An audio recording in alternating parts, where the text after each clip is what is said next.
Dans cette vidéo, je voulais aborder la question du mérite de manière différente.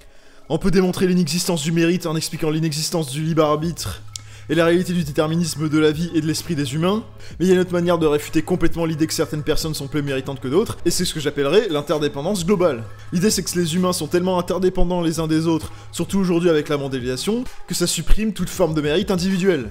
C'est d'autant plus vrai quand on est riche, puisque plus on est riche, plus les personnes dont on a dépendu sont nombreuses. D'abord, l'interdépendance évidente, c'est entre les différentes générations. Les générations nouvelles ont besoin des plus anciennes pour grandir et apprendre. Chaque génération hérite de ce que la génération précédente lui cède, les nouvelles infrastructures, connaissances, etc., le capital quoi. Et chaque nouvelle génération hérite d'une partie du capital de chacune des générations qui l'a précédée. Bon ça c'est évident. L'interdépendance évidente aussi, c'est celle du besoin d'entraide entre les individus humains d'une même génération, puisqu'on est des animaux sociaux qui avons besoin les uns des autres pour fonctionner. Sans les agriculteurs, personne ne peut manger, sans les artisans et les ouvriers, les travailleurs du secteur tertiaire peuvent pas travailler, et certains travailleurs du tertiaire sont également très utiles, notamment tous les métiers du soin. C'est pour ça que l'explosion de la productivité des agriculteurs au 19e siècle permet de libérer des bras pour l'industrie. L'amélioration des technologies agricoles a été un des préalables de l'essor industriel des pays développés. Et c'est exactement la même chose pour l'industrie et les services. Sans l'explosion de la productivité industrielle via la robotisation de l'industrie, il n'y aurait pas pu avoir de tertiarisation des productions des pays développés. Sauf qu'aujourd'hui, il y a une autre interdépendance dont on n'a pas conscience et qui est extrêmement importante, c'est celle liée à la mondialisation. Parce que la robotisation n'a pas non plus complètement remplacé l'humain dans l'ensemble de l'industrie, et en fait ce qui s'est passé c'est qu'une partie des usines des pays développés ont été délocalisées ou ouvertes dans des pays étrangers où la main d'œuvre ouvrière est moins chère. Et donc les pays développés avaient plus qu'à importer les productions industrielles de ces pays grâce au transport alimenté par le pétrole, dont la production a explosé depuis 1945.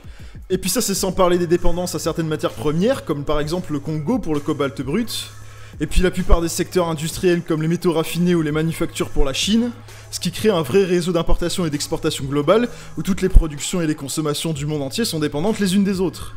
Et si on additionne l'interdépendance générationnelle, l'interdépendance locale et l'interdépendance internationale, eh ben on finit par se rendre compte que les agriculteurs chinois du 15e siècle ont permis de nourrir la population de l'époque, qui ont en partie permis que la Chine perdure jusqu'à aujourd'hui, et de nous permettre de fabriquer tous les objets manufacturés comme les vêtements, les smartphones, ordinateurs, téléviseurs, tablettes, câbles, équipements de télécommunication, qui sont utilisés dans l'ensemble des foyers et entreprises des pays développés aujourd'hui.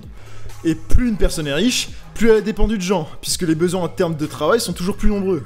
Par exemple, si on prend Elon Musk et Tesla, il a besoin des 140 000 employés de l'entreprise, des routes, des réseaux électriques, des universités, des policiers, des personnels de santé, et en réalité, de l'ensemble de la société américaine, mais également de tous les composants des voitures électriques produits par les travailleurs des entreprises chinoises pour fabriquer les métaux raffinés, les batteries rechargeables, les semi-conducteurs, et tous les composants électroniques, et donc toute la société chinoise dans son ensemble, et en fait on peut étendre toujours plus et ajouter des personnes auxquelles Elon Musk dépend ou a dépendu d'une manière ou d'une autre indirectement.